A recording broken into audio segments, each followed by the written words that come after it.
Welcome back everyone dito sa latest episode ng Deep Dive. This episode is very special because it's in partnership with Friedrich Ebert Stiftung Philippines, and because it's supposed to be a progressive episode, we chose a very special guest today. Kasama po natin ngayon si Sir Ronald Llamas. Sir Ronald, nakita mo yung my subtle way of saying maybe you want to behave in this episode. That was almost a compliment. Almost a compliment. Almost a compliment. But Sir Ronald, that was a cue to you na let's behave, let's be nice, very progressive, very inclusive, very politically correct, right? Sir Ronald, we're gonna get almost woke. Almost woke, but not too much. Not too much. Sir Ronald, before we get into trouble, I want to ask you, anong reading mo of the 2025 elections? How much was it surprising? How much it was it not surprising to you? Well, it was very surprising dahil nasa context ito nung banggaan ang dalawang giant dynasties, the Dutertes and the Marcoses, sa shadow of the great game, the game of the superpowers. So, kina-count out yan yung mga pink, yung mga yellows, yung mga progressives, no? Pero, nung natapos yung botohan, meron palang pink wave na nabuhay. Right. At hindi lang nabuhay, isa sa mga nag-top, number 2 sa Senate, number 5 sa Senate, number 1 sa party list. At hindi lang number 1, pinakamataas na boto in the history of the party list program. And hindi naman siya nagpo-fall sa top 30 o top 40 sa survey. Ibig sabihin, there's something happening na na-underestimate ng mga surveys at saka mga political pundits. Ito yung Gen Z voters. Ito yung millennials. Kasama ba si Ronald Llamas dun sa mga pundits, Sir Ronald? Oo nga, dahil yung puso ko kasi Gen Z eh. yan. Yung energy ko, millennial. No? Pero yung edad ko ay boomer. No? So, sige, I think we can stop there. Kinakabahan na ako eh. Saan mapunta tong ganyan? Mga multidimensional analysis. So, Sir Ronald, what is your read of the surveys? Kasi parang feeling ko, some would say baka masyado kang critical of the surveys because like Paul Sesha released another survey that was closer to the election day and medyo mas na-capture na yan. But yung mga ibang surveys na late April, medyo malayo, especially in terms of rankings. Like Mark Oleta totally defied the surveys. Bam number 2, at least nakuha nung survey yata ni Malud, Tikiha. But Kiko number 5, I think none of the surveys got that. So what is your read of that? Well, hinihintay ko yung kanilang internal assessment individually at saka yung kanilang collective assessment. No? Ano ba nangyari? Dahil marami sa kanila nakapila sa presinto nagpapaliwanag. So, parang may kilala ko. I withhold judgment, no? Pero makikinig ako sa kanila. Pero halimbawa, yung ginawa ni Tocayo, yung 3 days before the elections, medyo nagulat ako ron dahil sino nagkokontrata ng survey 3 days before the election? No? Anong purpose nun? No? Ikalawa, ay hinahanap ko yung resulta nila dun sa survey na yun, sa party list. Dahil nabasa ko lang lang dun sa Senate. Baka mas mabuti nga sana, ginawa na lang exit polls. Ganun din naman So, at least na mas madaling suriin what happened kung merong exit polls. At may utility for analysis. Yes. So, pero I withhold judgment until ma-review nila yung science, magkaroon sila ng forensic assessment, not only individually, but collectively. Para mabawasan na yung pila sa presinto. Withhold judgment and Ronald Llamas, I don't know how those two go together, but sige na. With others, judgmental ako. Lalo na kay ex-human rights. Yeah. Okay, I think we're good on the judgment part. No, but Sir Ronald, like kasi usually alam natin surveys are not very accurate in getting the rankings of senators and also very inaccurate in terms of party list kasi usually ang baba ng boto. Parang hindi naman, parang medyo accurate naman sila in the past sa mga Senate, no? Senate. More or less, no? But not exact rankings. Pero nagkakaproblema ngayon yung mga survey firms globally, no? Yeah, may mga even in the US. US, Britain, no, Europe. So, hindi ko alam what's happening, no? Perhaps na-underestimate nila yung mga demographics. Halimbawa, yung mga Gen Z na yan. No? Perhaps na-underestimate nila yung mga soft voters. Nagulat ako dahil ang laki ng soft voters, 23-24%. Or a third pa nga, sabi ng Paul Sesha. So, ano gagawin mo ron? Paano mo yan isasama sa surveys? O paano ka magde-data analytics? I wouldn't know dahil mahina ako sa statistics eh. Kung lang ako eh. Heckler. I want to say like impressionistic art yata. Going back again to the elections, to what degree was it an underperformance of the administration and overperformance? I know it's always relatively and dialectical, pero do you think this was more of an underperformance on the part of the administration rather than good performance by the other side? Well, yes, dahil at least in the surveys, 8 to 10 ng kanilang mga kandidato ay pasok sa Magic 12, di ba? Ikalawa, usually sa midterm elections, very powerful yung incumbent.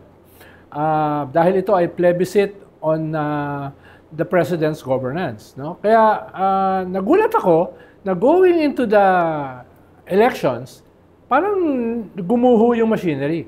Usually, yun ang value added ng incumbent doon sa kanyang mga kandidato, the machinery. Aba, mas bumaba pa yung kanilang mga kandidato. So, what was that about? No, ano nangyari? No, kaya yun yung isang kwan dito, revealing dito. Once lang nangyari yan during 2007, na panahon ni Gloria Macapagal-Arroyo. Pero si GMA kasi halos negative yung kanyang approval rating. Hindi pa naman ganun ka-negative yung kay BBM, although ay kumuguho. No? So, hindi lang ito writing on the wall Wake-up call ito Parang bangungot. No? Kaya kailangan nila ng assessment. At kaya doon ko nakita yung context nung kanyang revamp, reset, courtesy resignation. Pero after a while, parang ano nangyari? Bakit parang quitis yung nangyari sa iyong revamp? Ba't ka pala nagpa-massive courtesy resignation? Yun lang pala gagawin mo, no? Tatanggalin mo yung 5, tapos yung 4 dun sa 5, ilalagay mo sa ibang posisyon. Di ba? Sorry ko dun. Tapos may tinanggal kang 2, after nun may tinanggal kang 3 na wala nakakakilala. No? So, nawala yung essence ng revamp, which was to crisis manage the disaster of the midterm election and your plunging approval rating. So, ngayon, hindi ko alam kung nasaan sila ngayon. No? Lalo na, kinakaharap nilang isang impeachment ng kanilang mortal na kaaway. At going there, may salita pa yung presidente na, oy, reconciliation, oy, ayoko ng impeachment, never supported that. So, medyo nako-confuse at na-demoralize ang sarili mong mga sundalo, ang sarili mong troops in the middle of a existential war. At binibigyan mo ng bala yung iyong mga kalaban.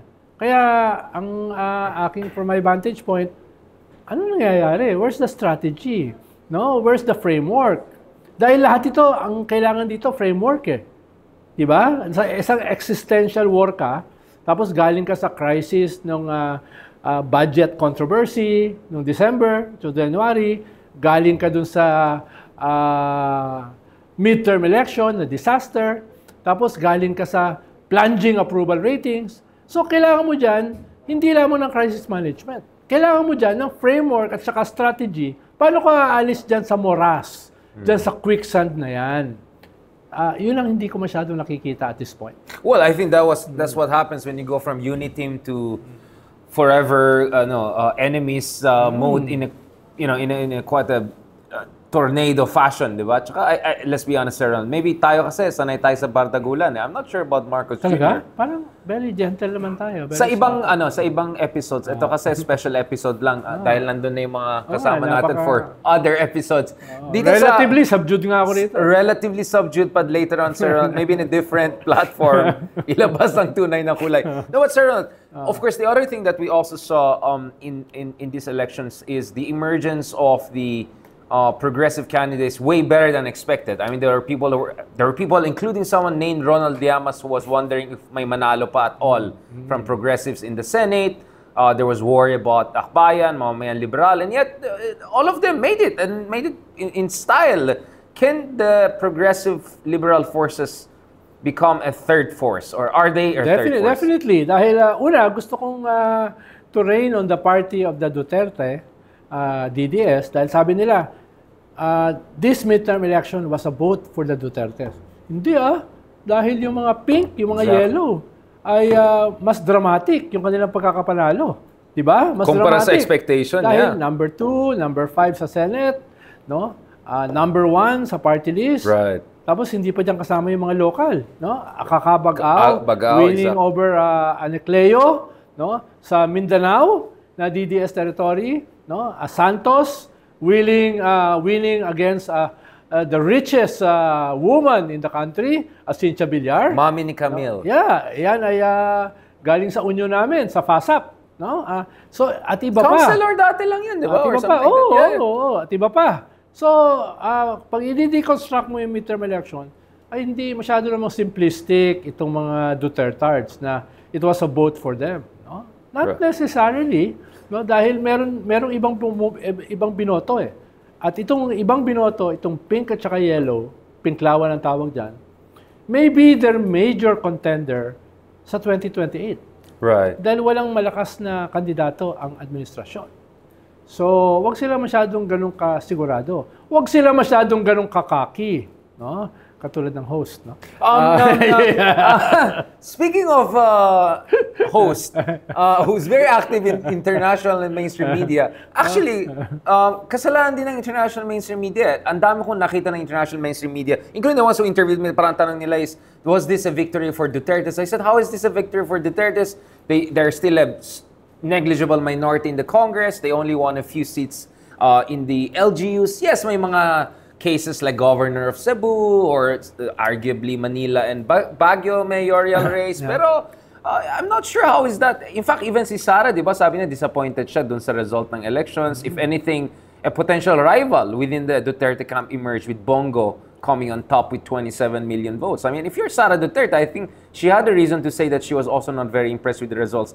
Now, speaking of third force, Secretary Llamas, do you think it's important for the progressives and liberals to figure out how to approach this intensifying Marcos Duterte rivalry in the coming years? Kasi despite all of this reconciliation talk, it's very clear that from Sara impeachment case to ICC potential arrest of Bato and other figures, magkakaroon talaga ng hidwaan yan. It's not gonna go away. It could get worse. So how should the liberal progressive approach this competition? Well, first, consolidate your victory, no? For all it's worth. How? Consolidate Bam, Kiko, at yung mga hindi tumakbo, si Risa, at yung mga tumakbo on a different platform, si Lenny at saka si Laila de Lima. Consolidate that. Right. Chel Jokno. Tapos, ayusin nyo ang inyong national network, machinery. Halimbawa, nandyan yung Akbayan at saka mamamayang liberal. Ito yung bago mong, for lack of a better term, stormtroopers. No? Right. Ito yung mga cadres na very loyal, very ideological, and very skilled sa organizing. Yan yung magsisimula ng iyong network. Ang kaibahan ngayon, kumpara sa 2022, meron kang longer runway.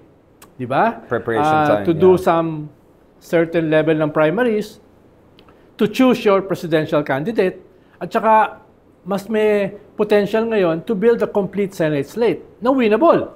Halimbawa, decision niya ni Laila at saka ni Chel, baka if they perform well sa Congress, pwede sila mag-scale up into the Senate. Tapos meron kang mga iba na nagmamarka ngayon. Halimbawa, si Shelo Magno, si Heidi Mendoza, si Vico Soto, di ba? Sila Barry Gutierrez, Rafaela David, on different levels, different spheres. Baka pwede na yan within the next 3 years to approximate being a senator. Di ba? Shadow talk senator, like, walk like, look like a senator. Right. No?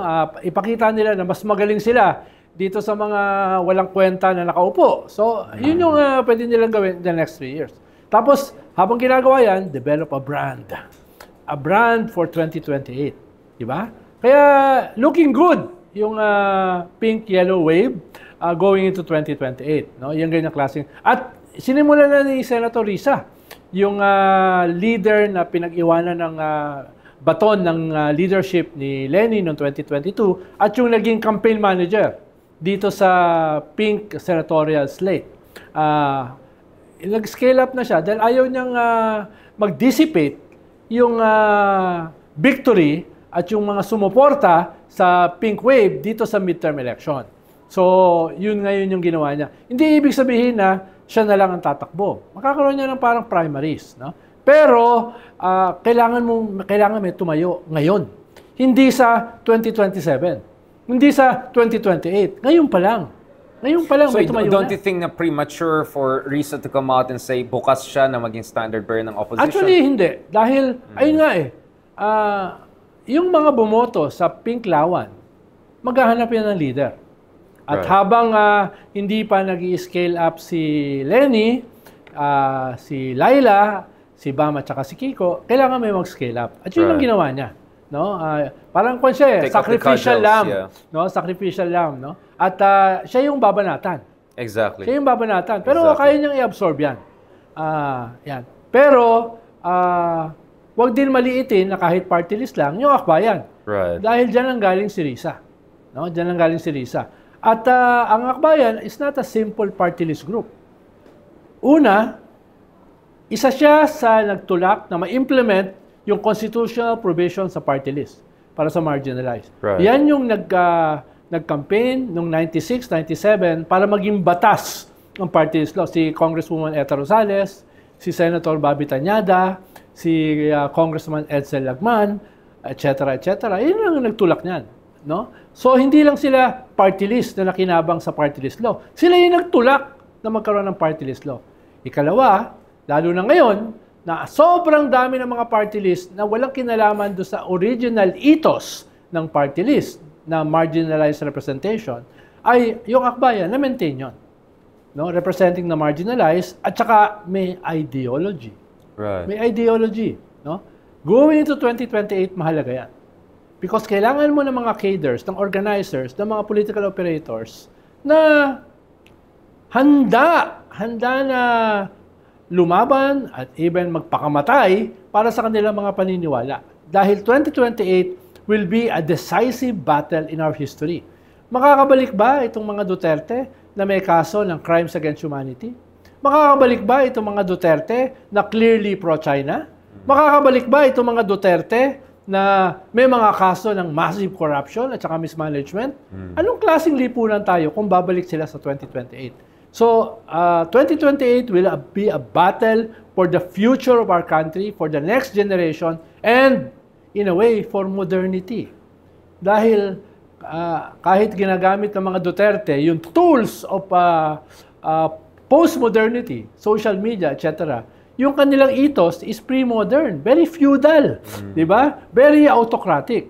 So, yung mga weak institutions na na-create nung EDSA at nung 87 People Power Constitution ay kinakailangan i-reinvigorate, i-reimagine, at bigyan ng bagong strength at saka ethos. Or else, yung mga puwersa katulad ng mga Duterte, yung reactionary, recidivist, populist elements will dominate our future. So 2028 will be a defining battle for our country, for our society, and for the next generation. At dyan, crucial ang role ng akbayan. Very quick last point, Secretary Llamas.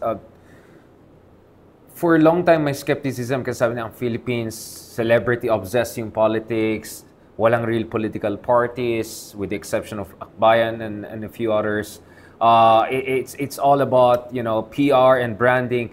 Are we entering a phase whereby actually, given the success of Akbayan most recently, given the success of Rizal Ontiveros 2016, 2022, toughest times for the opposition, for liberal progressive forces, are we reaching a point whereby actually, mukhang you can marry ideology and substance with the kind of branding, political branding that could appeal to the mainstream? Kumbaga mainstream mo ba yung progressive movement? Definitely. May ganong klaseng opportunity at saka possibility. No? Bagaman, hindi ko naman sasabihin overconfident kami na nandyan na yan. Right. No? That is an opening na binigay nitong midterm elections. No? Hindi natin napag-usapan earlier, merong isang nangyari nung midterm. Yung mga napakataas ng name recall, yung mga popular na mga celebrities at saka mga artista, biglang almost wiped out. Ibig sabihin, may exasperation yung mga botante. Mostly young voters na 60% ng total voting population natin. Nagkaroon na sila ng exasperation. Tigil na yung budots, no? Tigil na yung mga kantahan, tigil na yung mga senador na inaamin, hindi nila alam kung ano ang pagiging senador, pero willing tumakbo dahil may chance manalo. Tigil na lahat yan. So, kasama dito sa victory nila Bam, nila Kiko, ng Akbayan, nila Kakabag-Aw, nila Congressman Santos, etc. ay merong something happened nitong midterm na yung old mode parang nalulusaw at bumabalik yung new mode, no? Parang Star Wars, no? Yung the other side of the force, no? The good side ay nagiging challenge ngayon doon sa dominant dark side of the force. Yung sinabi ni ex-human rights lawyer na merger ng puwersa ng kadiliman at puwersa ng kasamaan. So, hindi lang ngayon choice between the two. Meron ka ngayong third choice. Just to be clear, hindi siya yung nagsabi na kasamaan. Ang nagsabi ng kasamaan yung 5 niyang kasama doon sa EDSA People Power Rally nila. 5 lang yata sila doon sa may New York Cubao. Pero kande. Okay. I think, Sir Ron, I think that's what we have to emphasize. That one of the biggest surprises in this election is that Lito Lapid lang nakalusot na talagang full-fledged artista, celebrity. At wala sa top 6. Exactly. Barely top 10, di ba? Pacquiao, although I would say Pacquiao is the better one. Willie Revillame. Heidi Mendoza got higher vote than him despite all the disadvantages. I mean, that was really quite a... Yes. Yung isa sa sobrang napikon, kakasuhin niya lahat ng mga nagbudot sa kanya sa online. Baka nga kasama yung isang vlogger natin na kaibigan daw, baka makasama daw sa complaint niya. Bahala na, shoutout kay Attorney Fortune dyan. On that note, thank you very much, Secretary Llamas, for that very passionate read of the situation right now and for really behaving yourself and being almost 100% politically correct. Lagi naman akong passionate. On that note, thank you very much for joining us in this latest episode of Deep Dive. And of course, this was in partnership with Friedrich Ebert Stiftung Philippines. Maraming salamat and talk to you soon.